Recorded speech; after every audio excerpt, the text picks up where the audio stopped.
오늘도 클릭해주셔서 감사합니다. 구독과 좋아요 부탁드립니다. 중국을 붕괴시키기 위한 바이든의 한 수는 바로 한국이었다. 한국 무시하던 중국이 지금 벌벌 떨고 있는 이유, 조 바이든 미국 정부가 중국과의 무역 전쟁에 본격적인 시동을 걸었습니다. 공개적으로 미중 무역 관계에 문제가 있다는 점을 거론하며 도널드 트럼프 전 행정부 시절보다 더 강력한 조처를 내리고 있는데요. 한때 믿었던 바이든이라며 관계 행복을 염원했던 중국 지도부는 지금 절망하고 있습니다. 야, 우냐? 지난 5일 블룸버그 통신에 따르면 대만계 반중 인사 캐서린 타이 미 무역대표부 대표는 미국이 기존 무역 협정을 유지할 것인지 묻는 취재진 질문에 미중 세계 양대 경제국 사이의 무역 관계에 심각한 불균형이 있으며 바이든 정부는 이를 타파하기 위해 최선을 다하고 있다고 밝혔습니다. 지난주 타이 대표는 바이든 정권 들어 처음으로 중국 측 무역 협상 대표인 류어 부총리와 전화회담을 했습니다. 당시 중국 측은 솔직하고 건설적인 대화를 나눴다고 설명했고 미국 측은 우려 사항을 빠짐없이 전달했다고 밝혔습니다. 미중 무역 관계에서 누가 갑인지 알 수 있는 대목이죠. 최근 바이든 정부의 대중 압박 소위는 역사상 유례를 찾아볼 수 없을 정도로 거세지는 양상입니다. 바이든 대통령은 지난 3일 화웨이와 3대 이동통신사 등 중국 회사 59개사에 미국인과 기업의 투자를 금지하는 행정명령을 내렸으며 이는 트럼프 행정부보다 11곳이 더 늘어난 것입니다. 특히 제재 기업 중 중국 군사 대기업으로 알려진 에비에이션 인더스트리, 그리고 중국의 첫 스텔스 전투기 제N-20의 제조업체인 중국항공공업, 또한 인권 탄압으로 논란이 된 항저우 하이크 비전 등 경제, 인권, 그리고 군사 모두를 압박하고 있습니다. 미국은 중국을 압박으로만 끝내는 것이 아니라 완전히 끝장내려고 하고 있는데요. 이제는 말로 통하지 않으니 행동으로 보여주겠다는 것입니다. 그 방법으로 중국의 고립화를 언급하고 있습니다. 과거 소련의 붕괴에 쌓일 수 있듯 국제사회에서의 고립은 공산당의 붕괴로 직결될 수 있기 때문이죠. 시진핑이 제거되지 않으면 중국이 변할 수 없다고 판단한 것 같습니다. 야, 우냐고. 그러면서 백악관은 지난 8일 대중정책으로 미국의 공급망 회복에 관한 전략을 담은 보고서를 공개하였는데요. 반도체와 배터리, 히토리와 제약, 이 4가지 핵심 분야에서 중국을 철저히 제외시키고 또 다른 대안으로의 안정적 공급망을 확보하기 위한 대책들을 발표했습니다. 특히 동맹국과의 협력을 강조하는 내용이 많이 담겨져 있는데요. 이쯤 되면 현명하신 구독자님들은 눈치채셨을 것입니다. 제일 서두에 거론된 반도체와 배터리는 바로 한국이 최대 강점을 지니고 있는 첨단 산업으로 미국은 한국과의 동맹을 통해 중국을 압박할 것입니다. 즉 이에 따라 미국이 중국을 견제하면 할수록 한국의 세계적 위상이 높아지는 결과를 맞게 되는 것이죠. 250쪽 분량의 보고서에는 한국이 무려 74차례나 등장하고 삼성 35번 언급을 포함해 LG 등 한국 기업 이름도 50번이 넘게 나옵니다. 한국 기업이 반도체 공급망을 어떻게 구축했는지, 또 미국에 얼마나 투자하고 있는지 등을 언급한 것으로 미국이 공급망 문제를 해결할 파트너로서 한국을 매우 중요하게 여기고 있음을 보여줍니다. 반도체 업계 관계자는 공급망 보고서엔 삼성, SK 하이닉스의 반도체 공정별 점유율을 비롯해 한국에 대한 언급이 매우 잦다며 바이든 정부의 대중 전략에 한국 기업들의 글로벌 위상이 높아지는 수혜 현상이 일어날 것이라고 관측했습니다. 중국 정부의 반응은 과연 어떨까요? 역시나 강한 자에게 약하고 약한 자에게 강한 중국다운 발언을 하였습니다. 자오리젠 중국 외교부 대변인은 잔뜩 쫄아서 중국 정부는 미국과 갈등을 원치 않는다는 입장을 여러 차례 피력하였는데 중국의 목표는 미국을 추월하거나 대체하는 것이 아니고 미국과 서로 이기고 지고 하는 경쟁이 아니다며 끊임없이 자신을 넘어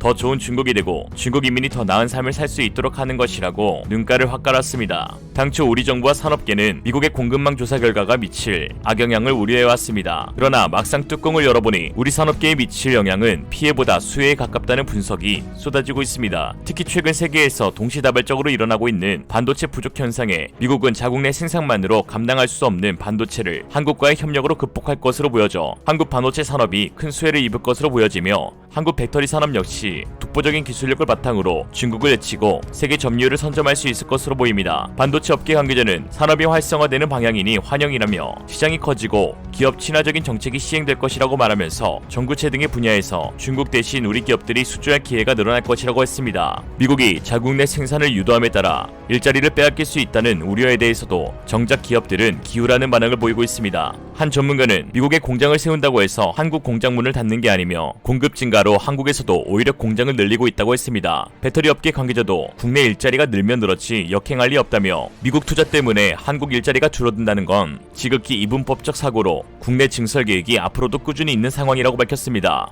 이런 상황 가운데 현재 중국의 저가 배터리 공세에 점유율 1위를 내주었던 한국 배터리 3사가 미국과의 협력으로 본격적인 세계시장 독점 엠보를 시작하였습니다. SK이노베이션과 포드가 전기차 배터리 셀 합작사인 블루오버 SK 설립을 전격 발표하면서 한국의 유력 배터리사와 미국의 2위 자동차 회사가 손을 잡은 것인데요. 블루오버 SK는 포드의 파란색 타원형 엠블럼인 블루오벌과 SK이노베이션의 SK를 합한 것입니다. 미국에서 연간 60기가와트시 규모의 배터리셀과 모듈을 생산할 수 있는 공장 설립에 나서 2020년대 중반부터 배터리 양산을 시작합니다. 투자 금액은 양사 합쳐서 6조 원에 달합니다. 이번 협약은 지난달 18일 바이든 대통령이 미시간주 포드 전기차 생산 공장을 방문한 후 하루 만에 체결되었습니다. 바이든 대통령은 이날 나는 중국이 전기차 시장에서 이기게 하지 않을 것이다. 우리는 빨리 움직여야 한다며 중국을 향한 선전포고를 한 바 있습니다. 미국과 중국의 패권 다툼이 전 산업 분야로 확산되는 상황에서 미국이 전기차 분야에서 중국을 견제하기 위해 한국과의 배터리 동맹을 가속화하는 것이죠. 양사의 협약은 배터리 공급망을 강화하려는 바이든 대통령, 전기차 생산을 확대하려는 포드, 미국 전기차 시장 공략을 강화하려는 SK이노베이션의 전략적 이해관계가 맞아떨어진 것입니다. 삼성 SDI도 미국의 배터리 시장 진출을 추진하고 있는데요. 이로써 한국 배터리 3사 모두 미국 시장에서의 판매 호조를 기대할 수 있을 것으로 보입니다. 정영영 삼성 SDI 사장은 9일 서울 삼성동 코엑스에서 열린 배터리 산업 전시회 인터배터리 2021에서 기자들과 만나 미국 시장 진출을 검토하고 있다고 밝혔습니다. 삼성 SDI가 미국 진출 계획을 공개적으로 밝힌 건 이번이 처음입니다. 유력 후보로는 삼성 SDI 배터리를 납품받는 스텔란티스 그룹과 BMW 등이 꼽힙니다. 피아트 클라이슬러, 푸조, 마세라티 등을 보유한 스텔란티스는 세계 4위 자동차 기업입니다. 앞서 LG 에너지 솔루션과 SK이노베이션은 각각 미국 대표 자동차 기업인 제너럴 모터스, 포드와 배터리 생산 합작 회사를 설립했습니다. 삼성 SDI가 미국 투자를 공식화하면서 국내 배터리 기업과 미국 완성차 업체 간 결합을 통한 배터리 동맹이 본격화된 것이죠. 현재 글로벌 배터리 시장은 한국 업체들이 주도하고 있습니다. 소형 및 중대형 전지 시장 모두 한국 업체들이 시장 점유율 1위를 다투고 있으며 한국 3사 합상 시장 점유율이 각 시장에서 3분의 1을 초과합니다. 중국 업체들과의 경쟁의 경우 글로벌 시장에서 한국 업체들과 중국 업체 간 경쟁이 치열하게 진행되고 있는데요. 현재 한국 업체들이 중국 대비 기술적으로 앞서 있다는 것은 모든 업계 관계자들의 증언입니다. 가장 명징하게 드러난 것이 바로 특허 보유 개수입니다. LG 에너지 솔루션, 삼성 SDI가 글로벌 1위, 2위이며 CATL은 4위입니다. 보유 개수는 LG 에너지 솔루션과 CATL 간 10배 이상 차이가 발생합니다. 특허 보유 개수 순위 및 개수의 차이를 감안하면 시장 점유율에서도 큰 차이가 나야 하겠으나 글로벌 시장 점유율은 2020년 기준 CATL이 25%로 1위, LG 에너지 솔루션이 23%로 2위입니다. 그러나 자세히 살펴보면 여기에는 함정이 있는데요. CATL은 중국 시장을 제외하고는 점유율이 한국 3사에 모두 크게 밀리는 상황입니다.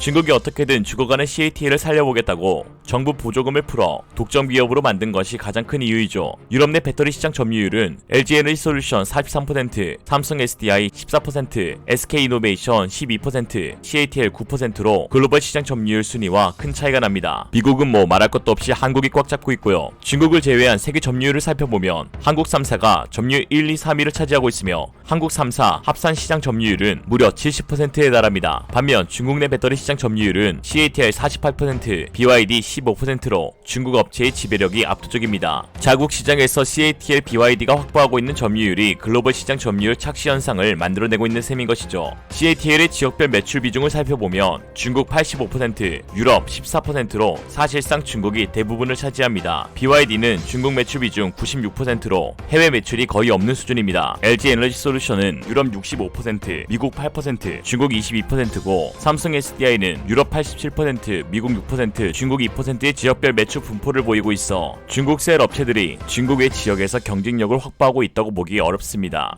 그냥 우물한 쓰레기죠. 고객사 매출 비중을 보아도 한국 업체와 CATL 간 차이는 극명하게 나타납니다. LG 에너지 솔루션의 고객사 매출 비중은 테슬라 19%, 르노 18%, 폭스바겐 13%, 아우디 8% 등 글로벌 대형 고객들로 고르게 분포되어 있는 반면 CATL 고객사 매출 비중은 니오 9%, 샤오펑 5%, 테슬라 5% 외에 기타 업체가 60%를 차지하는데 기타의 대부분은 중국 로컬 업체입니다. BYD 역시 95%가 BYD 자체 물량입니다. 그러니까 세계 1위긴 1위인데 아무도 안 알아주는 지들만의 챔피언, 그게 바로 중국. 차세대 먹거리로 꼽히는 전 전기차 배터리 산업에서 중국보다 더 큰 시장을 갖추고 있는 곳이 바로 미국과 유럽이며, 이에 바이든의 경제동맹 정책으로 가장 큰 수혜를 보는 국가는 바로 한국이고, 가장 큰 피해를 입는 곳은 중국입니다. 어찌 보면 당연한 결과죠. 한국은 세계 최고의 기술력을 보유하고 있으며 중국은 세계 최고의 비호감을 보유하고 있으니 말입니다. 미국이 한국과 손을 잡고 중국을 고립시키자 시진핑은 발에 불이 떨어졌습니다. 이례적으로 고립된 현재 중국의 상황을 인정하면서 자국 이미지 제고에 공을 들이고 있는데요. 시진핑은 중국 공산당 정치국 30차 집단학습에서 중국의 종합국력과 국제적 위상에 걸맞으며 개혁 발전에 유리한 외부 언론 환경을 조성해야 한다며